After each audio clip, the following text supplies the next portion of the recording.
Prokuroria shqiptare deklaroi dje se ajo do të priste zbardhjen e vendimit të gjykatës së Tiranës për çështjen e 21 janarit për të përcaktuar hapat e mëtejshëm që do të ndërmerrte. Sot burime nga prokuroria e përgjithshme i thanë Zërit Amerikës se vendimi që shpalli të pafajshëm dy drejtuesit e lartë të Gardës së Republikës do të çohet në gjykatën e apelit, pavarësisht motivacionit mbi të cilin u mbështet dje gjykata. Më herët në zyrën e prokurorit të përgjithshëm Adriatik Vllalla kishte qenë ambasadori amerikan në Tiranë Aleksandar Arvizu. Dhe ambasada u shpreh e tronditur nga vendimi i pafajësisë për komandantët e Gardës, duke vlerësuar se një vendim i tillë sipas saj ka minuar besimin në aftësinë dhe gatishmërinë e sistemit gjyqësor shqiptar për të dhënë drejtësi në mënyrë të paanshme dhe transparente. Që në mëngjes herë gjykata ishte kundërpërgjigjur duke theksuar se deklarata e ambasadës amerikane në Tiranë është shqetësuese dhe ndërhyn në procesin e rregullt ligjor përmes komenteve mbi një çështje përpara zbardhjes së vendimit, përpara qëndrimit të prokurorisë mbi hapat e mundshëm dhe përpara mbylljes së procesit, duke bërë thirrje që të shmanget çdo qëndrim paragjykues ndaj këtij procesi, lexohet në deklaratën e gjykatës. Por ambasadori Arvizu e kundërshtoi këtë deklaratë. With respect to the statement Gjithë respektin për deklaratën e gjykatës së rrethit Tiranë sot në mëngjes, që sugjeronte se Shtetet e Bashkuara po ndërhyjnë në një proces gjyqësor, nuk jam dakord.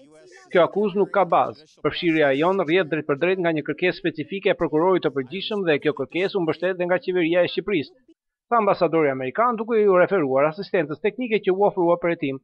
Laboratori i Byros Amerikane të Hetimit, FBI-s, realizoi ekspertizën nga e cila rezultoi se 3 manifestues ishin vrarë me plumba të dalë nga arma e komandantit të Gardës Ndrej Aprendi dhe përgjegjësit të njësisë speciale Agim Lupo. Ambasadori amerikan i bëri komentet e tij në përfundim të takimit me kryeprokurorin Adriatik Vllalla, i cili më pas dite u thirr nga presidenti Bujar Nishani.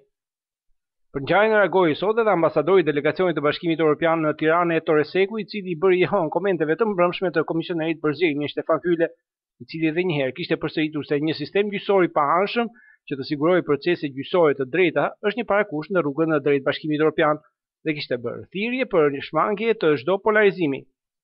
Komiteti Shqiptar i Helsinkit përmes një deklarate u shpreh sot gjithashtu i shqetësuar për vendimin e gjykatës, i cili sipas këtij komiteti nuk të bin për drejtësi dhe pashpërinë e tij.